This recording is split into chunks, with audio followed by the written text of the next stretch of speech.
Assalamualaikum warahmatullahi wabarakatuh. Waalaikumsalam warahmatullahi wabarakatuh. Bismillahirrahmanirrahim.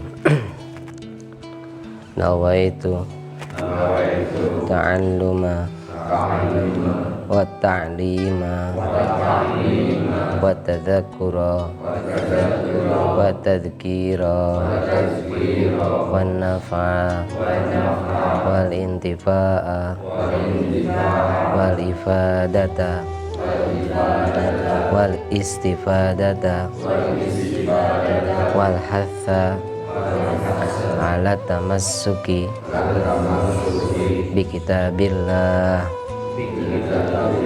wa sunnati rasulihi wa du'a ilal huda wa dalalata alal khairi ibtigha'a wajhillah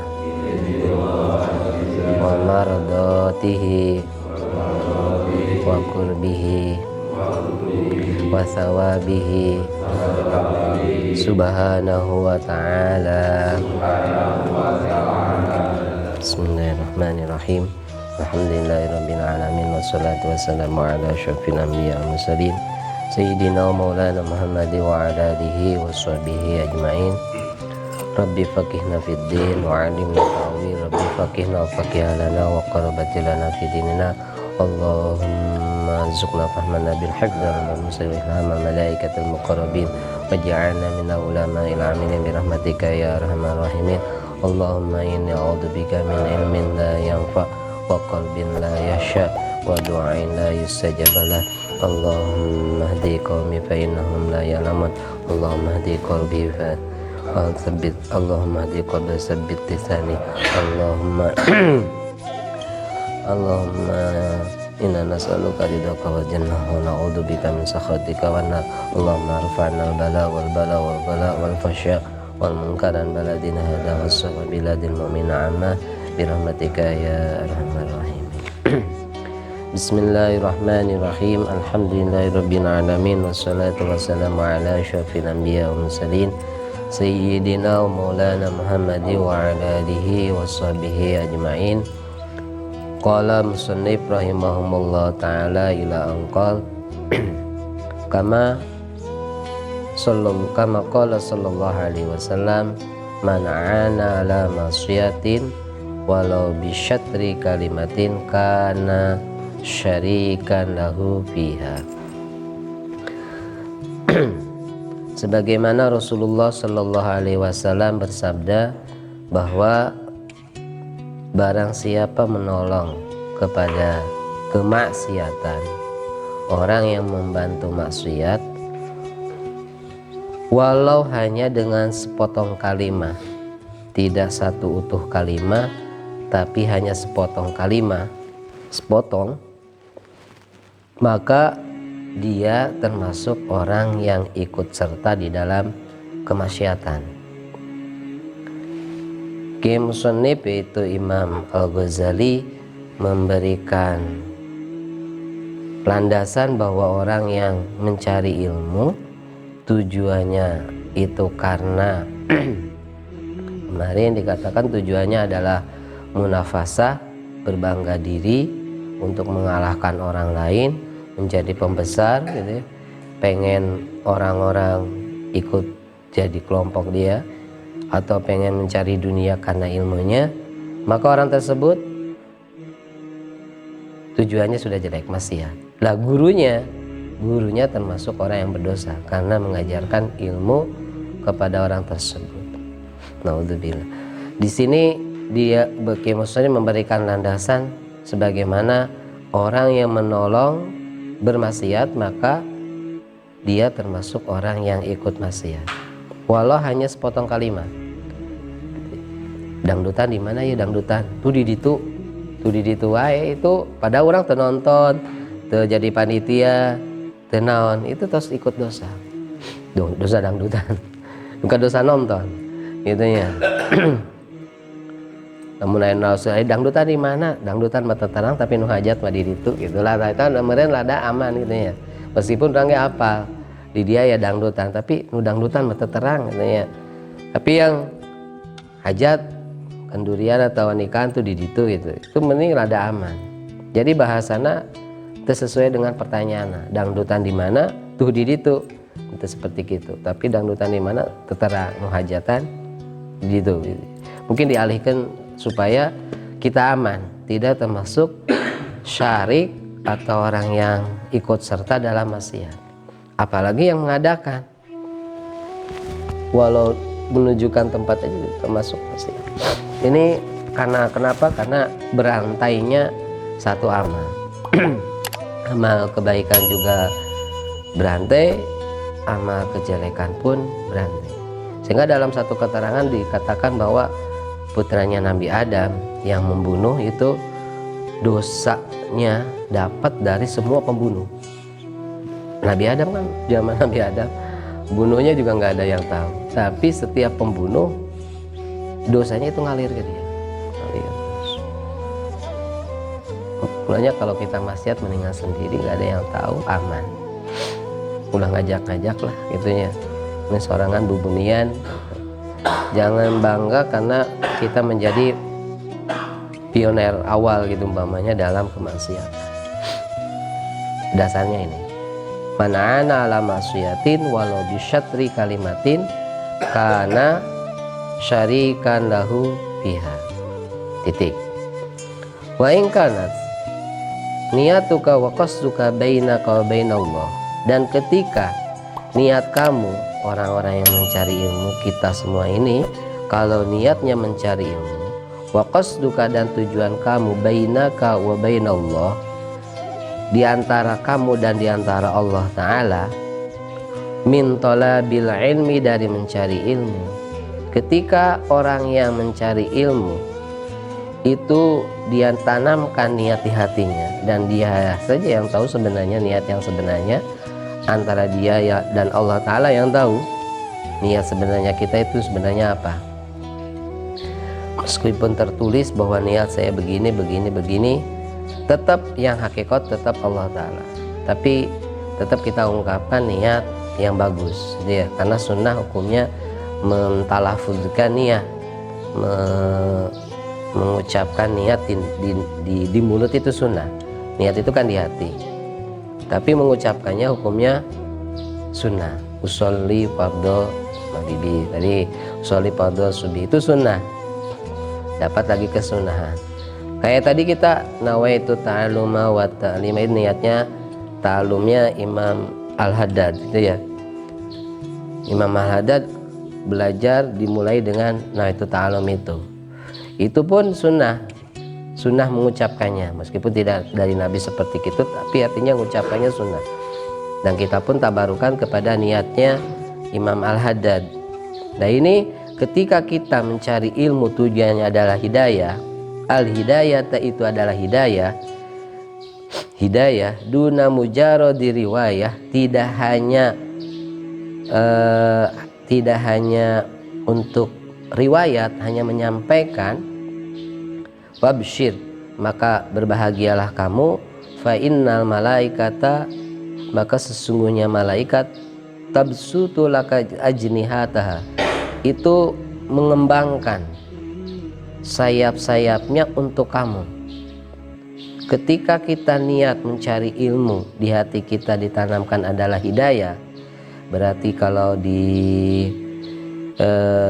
nawaitu ta'aluma ta'lima tadzakura tadzkira nafa wanjibawa dua wal hasala tamassuki, itu situnya ditanamkan, niat-niat tersebutnya ditanamkan, maka kalau ini sudah masuk ke hati niatnya, bahagialah kita bahwa ternyata malaikat itu di atas kita, mengembangkan sayap-sayapnya. Digambarkan seperti itu, malaikat mengembangkan sayap-sayapnya di atas kita, melindungi kita.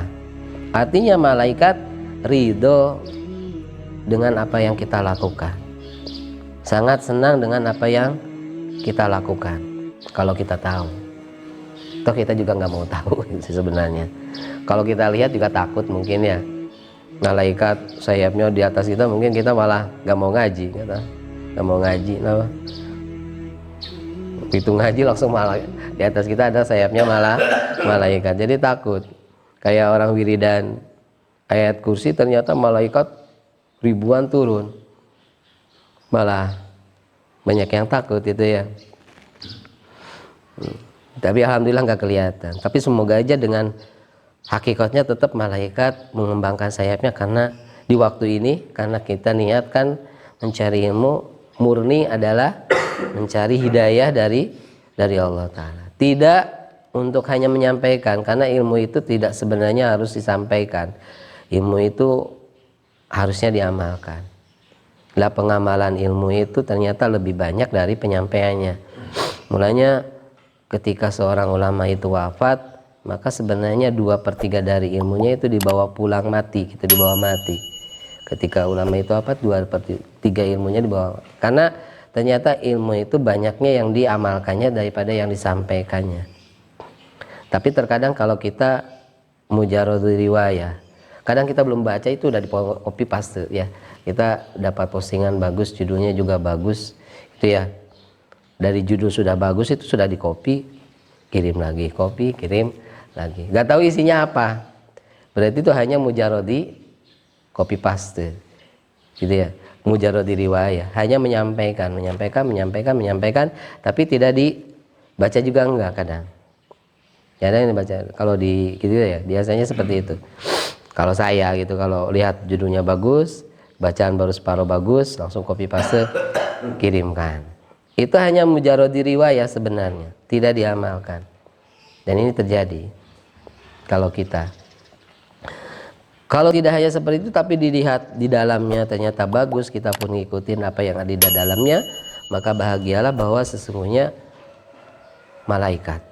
Tidak hanya malaikat, idza masyaita, malaikat mengembangkan sayapnya ketika kita berjalan. Wahitanul bahri tastaghfiru laka idza sa'aita, dan ikan-ikan yang di lautan akan memintakan ampunan kepada kita, kepada kalian, idza sa'aita, ketika kamu berjalan. Ketika kita berangkat dari rumah sudah diniatkan al-hidayah, mencari hidayahnya Allah Ta'ala, maka dari mulai awal berangkat ke rumah, dari rumah semakin jauh rumahnya, semakin banyak istighfarnya, ya. Mungkin yang di sini paling jauh Pak Musin mungkin ya. Itu semakin jauh, semakin banyak malaikat yang membacakan istighfar kepada apa? Ikan-ikan membacakan istighfar yang di laut. Mungkin yang di kolam aja yang kecil kita nggak bisa ngitung. Belum bibitnya, belum indukannya. Mungkin kalau di sini cupang itu berapa ribu? Berapa ribu kalau sekali bertelur misalnya gitu ya. Berapa ribu? Itu semuanya membacakan istighfar. Itu kalau yang di kolam kecil. Padahal cupang satu jenis ikan. Ini di laut berapa juta macam ikan. Berapa bibit-bibitnya. Itu semuanya membacakan istighfar. Dan kalau saya yakin mereka itu lebih bersih dari kita, nggak pernah maksiat. Ya. Nggak pernah nyolong mangga tetangga, nggak pernah nonton film-film umpamanya. Malah ikan-ikan itu lebih bersih. Artinya mungkin dosa kita itu hancur bukan karena istighfar kita, tapi mungkin karena istighfarnya ikan-ikan tersebut. Mulanya ya tholabul ilmi jangan sampai putus itu di situ. Dan niatnya juga. Bayangkan, nggak tahu mungkin berapa miliar ikan itu umpamanya, mungkin gak bisa dihitung kalau kita. Karena ternyata makhluk yang di laut, yang di darat aja kita nggak bisa hitung. Paling banyak kan kalau di dalam kitab Sitin itu diantaranya makhluk yang paling banyak itu serangga. Serangga telah mendiurang mah, siremnya macam nasirem mah, sirem, belalang itu ternyata lebih banyak, makhluk itu lebih banyak. Dan kelipatannya yang di laut itu lebih banyak dari yang di darat. Berarti lebih banyak lagi yang makhluk yang ada di lautan. Lebih banyak lagi. Tentunya yang lebih banyak lagi istighfar kepada kita kalau kita mencari ilmu karena mencari hidayah pada Allah Ta'ala. Walakin yang bagi laka anta'lama qabla syai'in annal hidayah allati hiya samratul ilmi laha bidayah. Akan tetapi, lakinya bagilaka, akan tetapi sepatutnya bagi kamu anta alama, hendaknya mengetahui qabla kulli syai'in, di dalam sebelum menangani sesuatu, menghadapi segala hal, harus mengetahui bahwa al-hidayah allati hiya samratul ilmi, bahwa hidayah yang dikatakan tadi adalah sebagai buah daripada ilmu. Hidayah adalah buahnya dari ilmu, karena ilmu itu tidak menjadi tujuan awal dan akhir, ya. Karena kita itu dari ilmu itu mencari hasil daripada ilmu. Mungkin kuliah lama-lama juga tidak mencari belakangnya, enggak. Belajar agama juga tidak mencari depannya gitu, mendapatkan tambahan K, H, U, enggak. Kalau kuliah umum tidak berharap mendapatkan S-nya ataupun apanya, enggak. Tapi mengharapkan dari hasil ilmu tadi adalah hidayahnya, kemanfaatan dari ilmu tersebut. Nah itu hidayah itu ada dua kelas itu ya, ada kedua kata kelas. Satu bidayah, dua nihayah. Satu adalah permulaan dari hidayah, dua akhir dari hinayah. Oh ada 4. Ada bidayah, ada nihayah, ada permulaan, ada akhir. Wa dhahirun wa batinun, dan ada dhahir, ada batin. Hidayah itu ada permulaannya, ada puncaknya. Hidayah itu ada yang berupa dhahir dan ada yang berupa bagian yang tidak kelihatan, yang batin. Ini hidayah. Mungkin kalau tampaknya kita ngaji, ya berarti kita dapat hidayah untuk ngaji. Ini dhahirnya. Tapi ini baru bulan bidayah, baru bidayah. Karena kalau kita melihat kadar iman, nggak tahu kita itu di persentase berapa ribu iman kita, nggak tahu. Kalau lampu lah, kalau kita lampu mungkin diibaratkan kita itu kalau cahaya berapa watt gitu, nggak tahu. Karena kan bercahaya, iman itu bercahaya. Tapi cahayanya kita nggak kelihatan. Cuma cahaya yang ada di cahaya iman yang di badan kita itu berapa gitu, nggak tahu.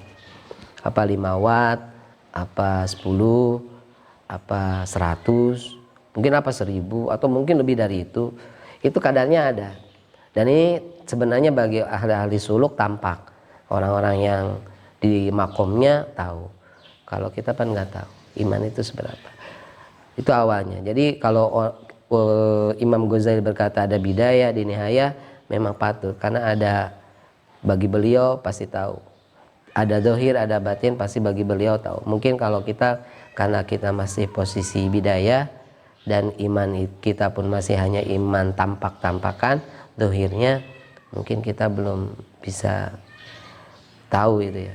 Cuma yang jelas pada awal mula ngaji kitab ini kita harus awali dengan mencari hidayahnya Allah Ta'ala, menuju jalan keridhoannya Allah Ta'ala sebagaimana yang diungkapkan pada niat tersebut. Semoga apa yang disampaikan oleh Imam Al-Haddad dalam niat-niat beliau ternyata kita pun dimasukkan pada niat-niat mereka, sehingga hasil dari yang kita dapatkan mungkin tidak sama, tapi paling enggak ya keseret ikut sama lah gitunya, ikut di golongannya. Enggak persis sama, enggak mungkin kita karena kita sebegini adanya, tapi paling enggak mereka menolong kita setelah kita memakai niat-niat mereka lah. Lil qabu wa lil sulikul imamul al-fatihah. Bismillahirrahmanirrahim. Alhamdulillahirabbil alamin arrahmanirrahim. Iyyaka na'budu wa iyyaka nasta'in. Alladzina an'amta 'alaihim Allahumma sholli ala sayyidina Muhammadin tibbil qulubi wa dawaiha wa afiyatil badani wa shifaiha wa nuril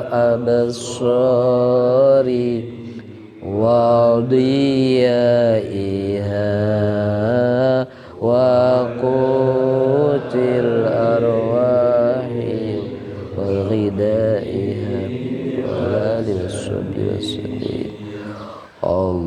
اللهم صل على سيدنا محمد طب القلوب ودوائها وعافية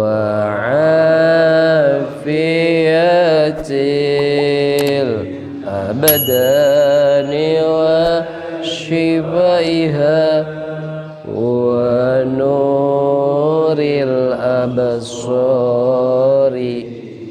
وضيائها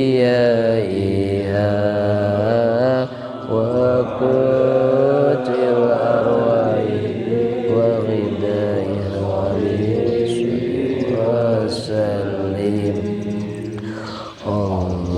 اللهم صل على سيدنا محمد طب القلوب